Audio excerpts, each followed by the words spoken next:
We're very pleased to have Dr. Ivor Miller, who, if you have read the biography, has devoted many decades of his life to really important work with communities in uncovering, in really documenting cultural heritage on three places. He's worked in looking at both hip hop, everything from subway painters in New York City to the traditions of belief and power in contemporary Cuba, and has done quite a bit of work on Yoruba derived initiation ceremonies. And you can read a lot about what he's done, but I wanted to introduce Dr. Miller to tell a little bit more about his work and to introduce his guest here. We are very pleased to have him here as a fellow and as an ongoing colleague. Thank you. Thank you.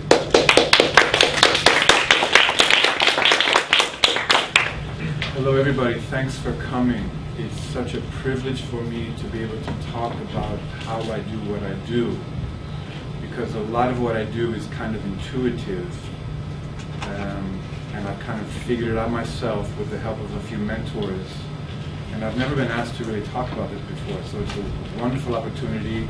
I put together some ideas, and I'm going to start with the current stuff and then go back in time to how I began.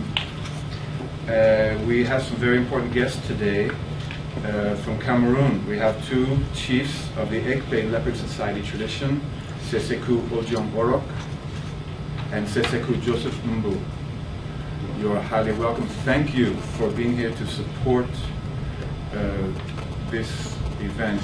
We are working together on projects. They are part of a big community that has re-established their homeland traditions here in the Washington area. So when I applied to come to the Folklife and the Museum of African Art, their community wrote a letter of support, and we are working together. It's a wonderful experience. I also want to thank Amy Staples, who's here with us, particularly because Amy is initiating a very important project on digital repatriation, which I'm working in some ways with, taking archival photographs of Africa, which in many cases are poorly quoted, taking copies back to Africa to get information about them which is correct, sharing this with Africans so they can see their visual history. Very important work, and I'm really proud to be part of that. I thought, and I want to just greet all my colleagues here at Folklife. It's been a wonderful experience knowing you all. Through 25 years of experience conducting oral history research in various communities, I have observed that the leaders of most communal practices lean towards either orthodoxy or innovation. While each tendency is probably meant to protect or promote the tradition, I have found myself working most often with innovators, or people who adapt their practices to the present condition while seeking to communicate or build bridges with innovators of other traditions. This kind of research is based upon forging relationships with culture bearers that allow me to collaborate with them in the process of documentation, interpretation, and public presentation. I base my approach upon the premise that culture bearers are the experts and I am not. I am there to learn, then act as a communicator to help the community leaders share what they want to share, to help them make as full a statement as they wish to about who and what they are.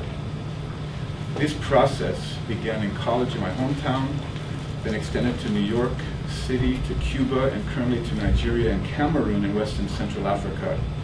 At present, we are involved in working with African descendants to reach back over a tremendous historic and geographical gap to understand the cultural sources, the process of regrouping in diaspora, and how communities on both sides of the Atlantic can help each other understand their shared history.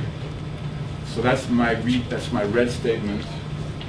and I want to kind of take you through some of this stuff, and then I hope we can have a conversation. I'll go on for about 20 minutes. First of all, this slide was taken in the Musée Quai Branly in Paris, 2007. I was invited to organize a group from Calabar, Nigeria, and their historically related people in Cuba, where we had 4 days of basic interaction, communication through music, dance, and chanting in their indigenous languages, no rehearsals. It just kind of happened at the last minute, and it was incredibly successful. But let me give you a little background about this diaspora. Next slide, please.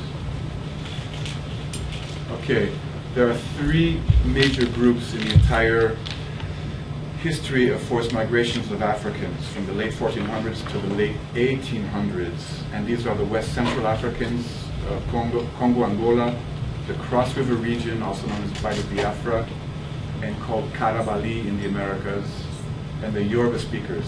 And there are many others too, but these are the 3 major ones in places like Brazil, Trinidad, Haiti, and Cuba. Interestingly enough, and demographically, the largest is Congo, Angola, Central Africa. That's all over the Americas. Cross River region is second, and Yoruba is third. But interestingly, the Yoruba is most famous. Why is that? It's because in Africa, the Yoruba speakers have created a standardized language based on a bunch of different related languages. They've written about their history and mythology. They've created a huge literature about themselves and their history. And this is very important for people in the Americas to turn to. This has not happened in the Congo region, partly because since the Belgian colonists, there's been wars in that area, there's been disruption, I mean, really since the slave trade.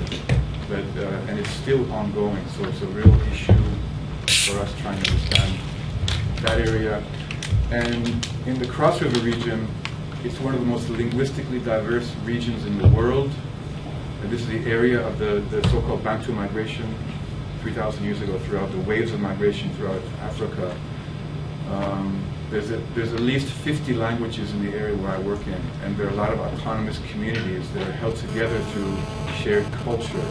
And one of those is the Ekpe Leopard Society, which is the indigenous government. In the 1830s, this institution was recreated in colonial Havana, and it still exists with 150 lodges, over 20,000 members, and a huge output of the very important and popular culture of Cuba and the popular music. And so a lot of what I do is look at recorded music, which in Havana starts in 1960 or something. And we're trying to do scientific comparative research. But in order to do that, I have to go to a lot of villages in West Africa, kind of, because there's no books to turn to. Well, we turn to elders and reconstruct and share information about Cuba, and that leads to lots of conversations. Next slide, please. So we're back in Paris in 2007. Let's check out just a little piece of that improvised situation. And what we're going to see, the Africans on the left and the Cubans on the right, and the Cubans are chanting and they're saying Yamba, which is a major title. And one of the Yambas from Nigeria responds and dances over to them. Next slide, please.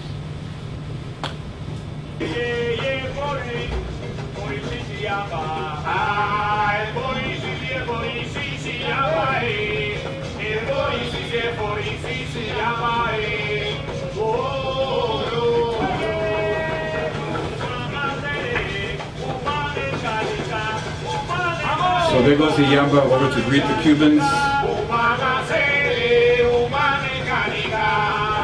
He turns back and he greets the mask.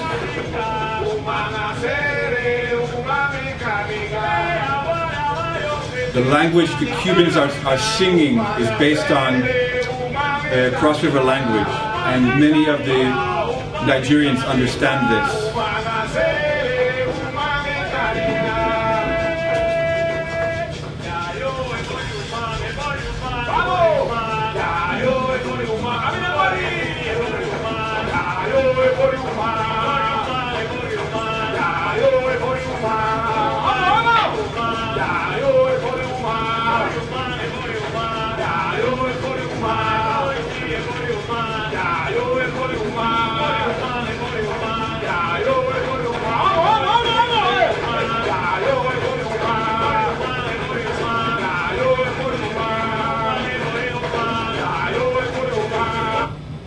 Okay, next slide, please.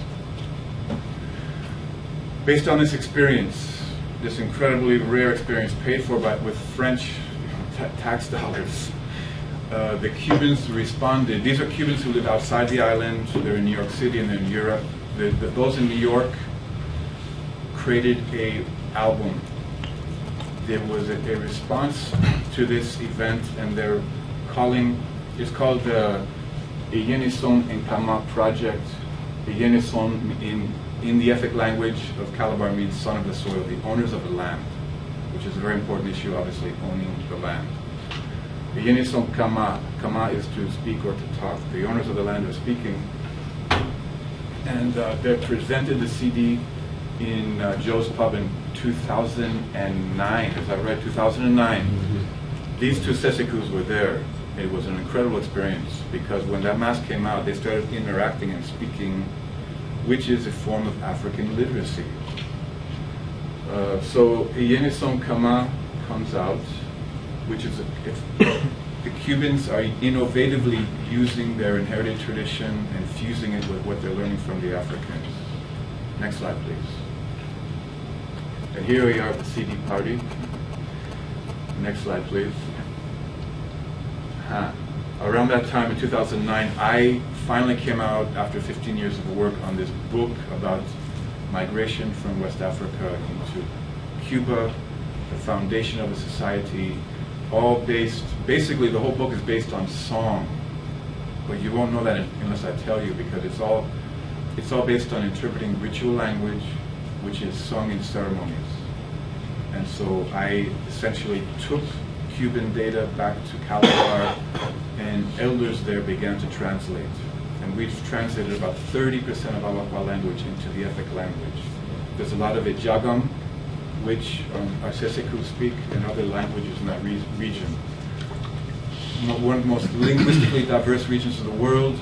Very few linguists are working there. It's a serious problem. Just like archaeology, what archaeology? Linguistics, very little of it. So we're trying to build with scholars in that area and move forward. Next slide, please. Now, this is just kind of fun for me. This is the Ekama community. I just told you about Eyenison Ekama, which is the album.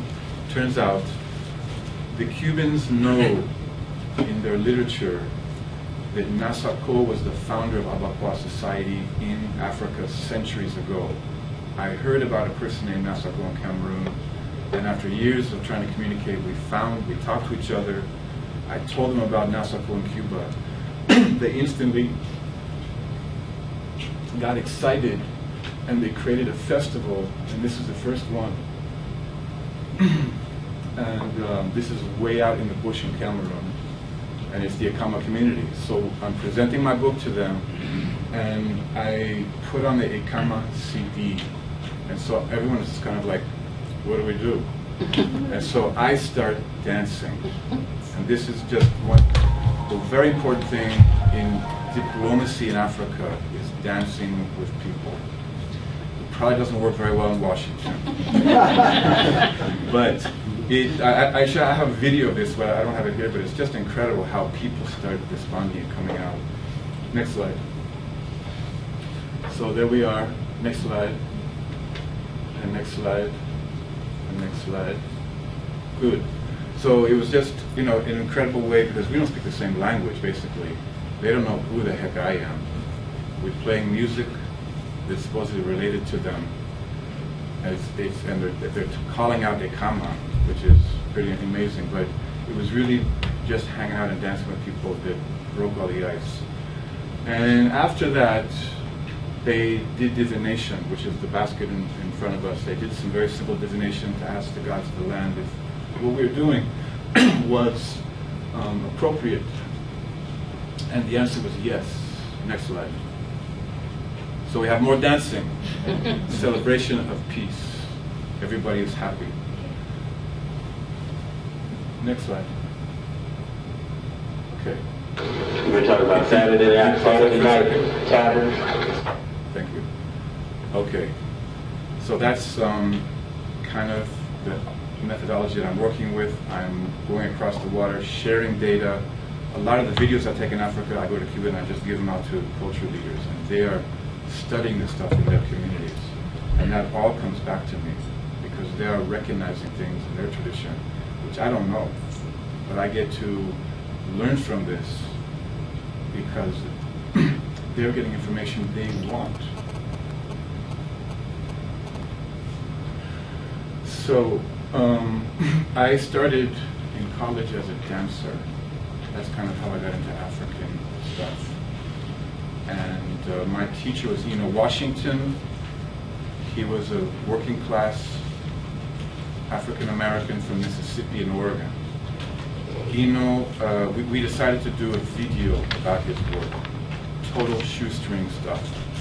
But the interesting thing about this is it was based in, when was it? In the 50s, Alan Lomax reported Jelly Roll Morton. Jelly Roll Morton sits at a piano and starts telling the story of jazz and his own life. What Eno does in this video, and we only had one shoot basically, he told a narrative and he danced. So it's really in the same genre of Jelly Roll Morton, Mr. Jelly Roll Morton. Let's take a little look.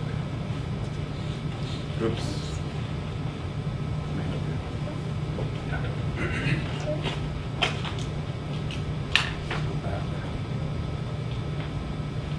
We were talking about Saturday night tavern, Sunday night tavern, Monday night tavern, gambling, a lot of gambling. We would do the Watusi, the Madison, the roast, the jerk, the swim, the mashed potatoes, the alligator, the boogaloo, the Philly dog, the LA style. The list is endless. First recording of Black Dance, Thomas Edison. Each generation under another name.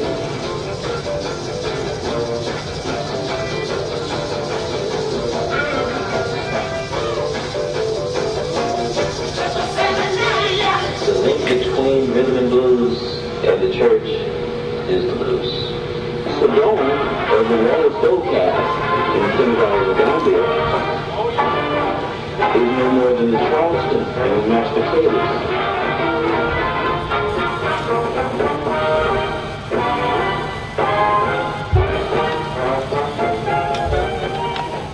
In fact, breakdancing is no more than poor dancing and, of course, mime and gestures that go to rap music or the hip-hop culture. The bar from Warlock, I relate to the mashed potatoes. Now, we've never heard either dance transfer as far as culturally. Because I was always doing the mashed potatoes with the Joe Fry. So Charleston, I learned from my brother. This motion, my grandparents called it Uncle Wiggles. So all of these offshoots are only out of the same tree. And that's all that I know in 35 years. That at some point they all come back together.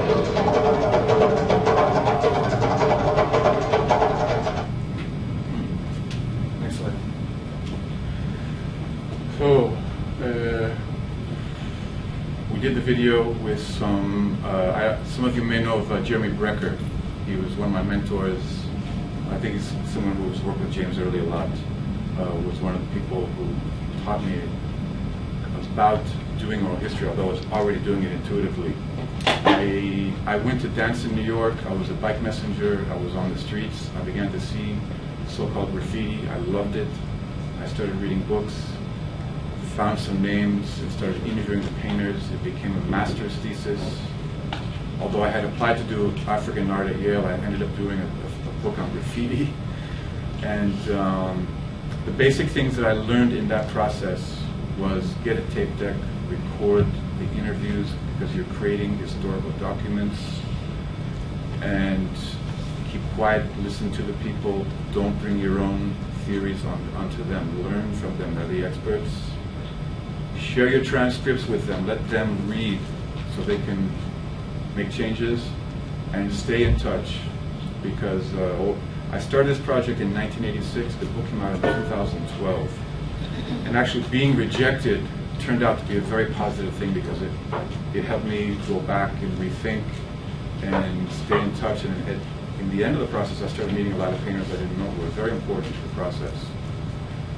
So the title of the book comes from the painting, Aerosol Kingdom by Vulcan there on the cover. And on the back is a tribute to Martin Luther King, and it's kind of the idea that this culture was created by young people to break through the racism of the New York, of the gangs in the New York barrios. And they created interracial crews, the white and pinks. Next slide.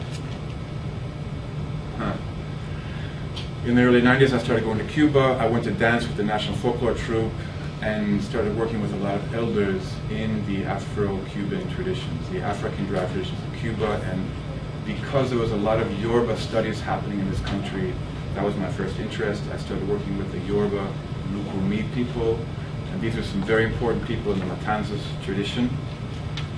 Next slide. I shared some of my, after many years of learning in Cuba, I shared information with Professor Wande Abimbula, a very important scholar of the Yoruba Ifa tradition in West Africa. He just was part of promoting it to UNESCO World Heritage recently. We did a book together, which is just a conversation, sharing, what is the thunder god Shango like in Africa, and this is how it is in Cuba. And the book became, it was never published in Cuba, but it was translated into Spanish by the community itself, and it's an underground classic in Cuba. Next slide. And because of that, there started a whole movement of reorientation towards African information. And this group, Iletutun, means the new land or the new earth. And this diviner who's running it is created, really links with Africa to learn the language and learn medicinal practices and stuff. Next slide. And I was very interested to see a couple of years ago that some of the Cubans are changing their language based on information in this book, but they're coming from Yoruba. Instead of the Anya drum, it's now Ayan, following the Yoruba tradition. So that says to me that African descendants in the Americas want information and they don't get it through their educational systems. That's why this kind of sharing is so important, and hopefully will lead to better educational systems. Next slide. Along the way in Havana, I met Andres Flores, who was in his 80s. He was a descendant of the Carabali. He was a Carabali person. His great-grandfather had come from Calabar. Next slide. I worked with him for 7 years. He basically saw me as an opportunity to tell the story of his people. So I recorded him, transcribed, shared it with him. Next slide. Gave him the literature written about his own tradition, which he was critiquing. We got him glasses, an hearing aid, and all that stuff, but it really was an amazing process. And next slide. Okay. Andres taught me this song, Okobio Yeni song, Awana Bekura Mendo, Nukwe, Ite Ororo Kande, Efik Ebuton. I published this in about 2000 in an essay. Some Nigerians contacted me. We understand this language, we know what this is. Next slide. It's because Efik Ebuton was the first lodge founded by Africans in Cuba, and it's a village in Calabar, it's part of Calabar. So based on that, the Efik people in New York, they have an association here. I mean, they're all over the country, but they had a meeting in New York. The Cubans were there. I invited the Cubans, and they had the first real encounter in Brooklyn in 2001. And you see the Nigerians are in the back watching the Cubans display, and earlier the Nigerians had performed for the Cubans. Next slide. 2004, I was able, thanks to a grant, to go to Calabar. Immediately, the Calabar leaders of this tradition recognized the importance of the Abakua language. The governor of Cross River State paid for the trip of 2 Cubans who are sitting next to me in white hats. And that was an incredible experience. Next slide. So essentially, all of this research has been happening. I mean, I'm not a festival promoter, it's not my job. I'm a researcher. But because this tradition is performed, I am, as part of my research, promoting festivals because I get to learn that way. And so here we all are in a stadium. Members of different language groups are all together because it's a shared culture with the Cubans. Next slide. And so after several years of working in Calabar, I have started going into the hinterlands, which is a very important part of this whole story because people were coming from the hinterlands to migrate. So here I am. I've usually got a video camera and a still photo camera in my hand. Next slide. Another important thing is collaboration with scholars in Nigeria. This is Professor Margaret Okon, who's a linguist, who is helping me document the tone markers on some of the languages. That I've got a whole study on Ekpe songs, because the Cubans have a lot of songs. What are the songs like, and how do we compare? I'm trying to document the songs in Africa to do comparative projects, and linguists are very helpful. Next slide. And here we are together with this elder man is the Ayamba, who was actually in Paris. He came to Paris with us. He speaks a very rare language which is endangered, and we're working with him on that. Next slide. Here I am recording singers in one village. Next slide. Okay, same thing. Next slide. And this is an amazing festival that the village, agricultural village, does every 7 years. I'm trying to make a film about this. Next slide. And this was some recordings we did in the process of applying to UNESCO for Ekpe as a World Heritage, World Intangible. Next slide. And here the guy who made the thing happen in Paris came to Calabar to visit me, and so we're working together to document. Next slide.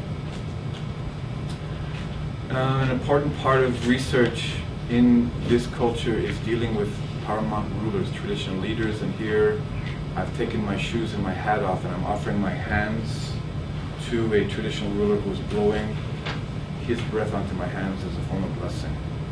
Next slide. And I was lucky to be a Fulbrighter for 2 years in Nigeria, just finished that, working with the University of Calabar, which is a federal university. So now I'm taking this project to the federal level, and here I'm with the Vice Chancellor of the university and some professors and some musicians. Next slide. So the idea is that I'm taking this stuff and I'm trying to promote it at the highest level I can. Now, as a result of this, to conclude, as a result of this work in Africa, I come back to Cuba and I have a whole different relationship with the Cubans, because instead of being someone trying to penetrate their mysteries, trying to find out what they're doing behind the closed doors, I'm someone that's sharing information with them about their sources, which they have never been able to do before. So I was encouraged by one of the Cubans to kind of come out publicly instead of doing it underground. We had a Roomba party, you know, welcome to Dr. Miller from West Africa. And for those who know the Cuban Roomba tradition, these are some of the very heavy people. They're really cultural leaders in this. And so at this point, I'm just kind of, last year, the Institute for Anthropology in Cuba had the first ever conference on Ekpe culture. And so at this point, we're working with institutions and just sharing information and moving forward. Next slide. Aha. The last point, this is not oral history, it turns out. In the 19th century, African cultural bearers began to write down their traditions. These are kept, for the most part, they're kept unpublished, they're secret for initiates only. Now, because I have contact with speakers of African languages, the Cubans have allowed me to see some of these manuscripts, and parts of them that they choose, I'm able to copy and share with African linguists. So now we have a whole linguistic thing going on. Next slide. And now, so these two elders, they're from different generations, but look at that book. There's hundreds of books like this of cross-river history in Cuba, which have never been looked at by scholars, even in Cuba. And now this elder is teaching one guy, this other person, a song from that book. And all these songs relate to the history of their people. Next slide. Yeah. Next slide. Okay. That brings us to Washington, D.C. In November, I was very privileged to work with the Seseku's of Ekpe USA, two of them who are here. And we had just finished a presentation with some Cubans who came out from New York. And so we are, my basic agenda is I hope to work with the Folklife Center to expand this project and take it to a higher level where we can have a real exchange. Isn't it curious that this Nigerian, Cameroonian, Cuban project is happening here in the USA? It's an irony, but that's what's happening. So thank you very much for your attention, and I look forward to a conversation. Thank you so much.